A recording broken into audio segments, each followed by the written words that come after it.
इस क्वेश्चन में कह रहा है two parallel plate capacitors of capacitances C1 and C2 such that C1 equal to C2 by 2 are connected across a battery of V volts as shown in the figure. Initially the key is kept closed to fully charge the capacitors. ठीक, हमारे पास दो कैपेसिटेंसेस है C1 equal to C2 और C1 equal to क्या है C2 by 2 और ये एक V वोल्ट की बैटरी से कनेक्टेड है। इनिशियली ये जो की के है वो क्लोज्ड है। कब तक क्लोज्ड है? जब तक ये दोनों कैपेसिटर फुल्ली चार्ज ना हो जाए।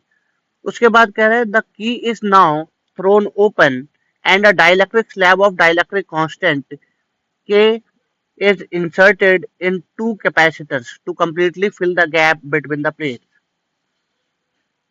अब उसके बाद हमने क्या करा, इस के को स्विच को ओपन कर दिया है, स्विच को ओपन कर दिया की को, और इन दोनों डाइलेक्ट कैपेसिटेंस के अंदर डाइलेक्ट्रिक मटेरियल फिल कर दिया है।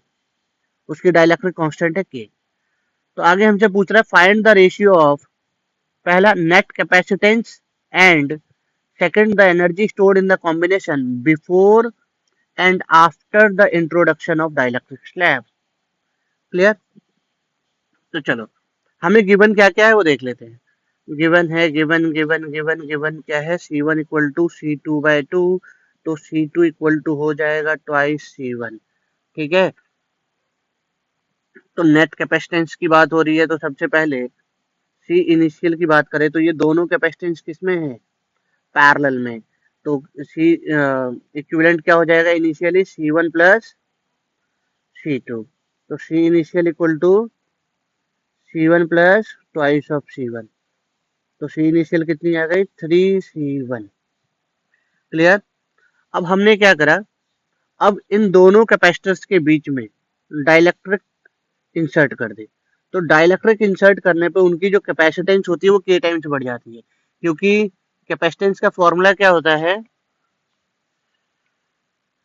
C equal to epsilon nought A K by D. तो एयर के लिए के इक्वल टू 1 होता है, लेकिन बाकी मीडियम के लिए के कुछ ना कुछ होता है, 1 से बड़ी वैल्यू। ठीक है, तो अब फाइनल कैपेसिटेंस जो होगी वो C1 भी के टाइम्स बढ़ जाएगी और C2 भी के टाइम्स बढ़ जाएगी। तो ये हो जाएगा के C1 प्लस 2 के C1। तो ये क्या हो जाएगा, 3 के C1। ठीक, तो रेशियो पूछा गया है हमें, तो C initial by C final equal to 3C1 upon 3 के C1। क्लियर? 3C1 से 3C1 कैंसिल, तो ये क्या बच गया, 1/k। तो रेशियो क्या आ गया, C initial ratio C final equal to 1/k। Clear? तो ये तो नेट कैपेसिटेंस का रेशियो आ गया। और सेकंड क्या पूछ रहा है, एनर्जी स्टोर्ड का रेशियो। ठीक ना? अब देखो, अब अगर मैं इस वाली स्विच को ओपन कर दूं, स्विच को ओपन कर दिया, ठीक ना? तो स्विच ओपन करने के बाद देखो ये दोनों ही जो हमारे कैपेसिटेंस है, ये दोनों कैपेसिटेंस डिस्कनेक्ट हो गए हैं। ठीक ना? तो पहले स्विच ओपन करने से पहले की एनर्जी की बात कर लेते हैं। ठीक, तो यू इनिशियल कितनी है स्विच ओपन करने से पहले, हाफ C1V² प्लस हाफ, अरे ये क्या हो रहा है, हाफ C2V² हो गया half C1V² plus half twice C1V²। तो ये 1 और ये 2 कितना हो गया, 3। तो 3/2C1V², ये यू इनिशियल हो गया। क्लियर? अब यू फाइनल निकाल लेते हैं। अब देखो ये स्विच ओपन करते ही ये दोनों कैपेसिटेंस क्या हो गए हैं, ये दोनों कैपेसिटेंस डिस्कनेक्टेड हो गए हैं।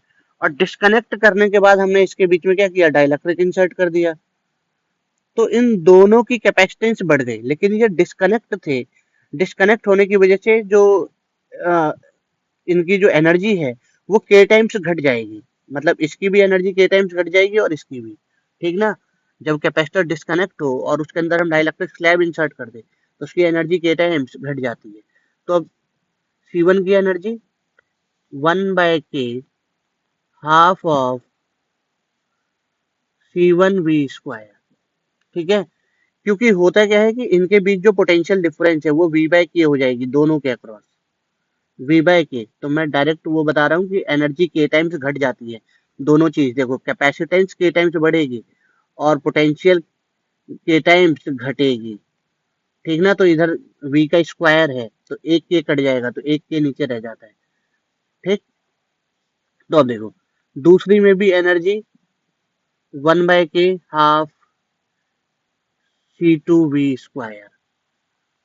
तो ये हो जाएगा 1/2 के C1V² प्लस 1/2 के 2C1V²। तो 2 और 1 मतलब ये हो गया 1 और ये 2 मतलब 3। 3/2 के C1V² यू फाइनल। ठीक है।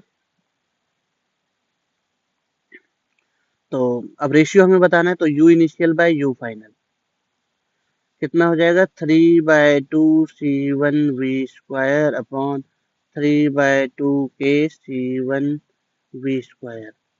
तो 3/2 से 3/2 कैंसिल, C1 से C1 कैंसिल, V² से V² कैंसिल। यहाँ बच गया सिर्फ K और ये K भी पलटी मार के ऊपर चला जाएगा तो K/1। तो क्या आ गया U initial ratio U final equal to K/1। Clear. तो एनर्जी का रेशियो क्या है K/1 और कैपेसिटेंस का रेशियो 1/K।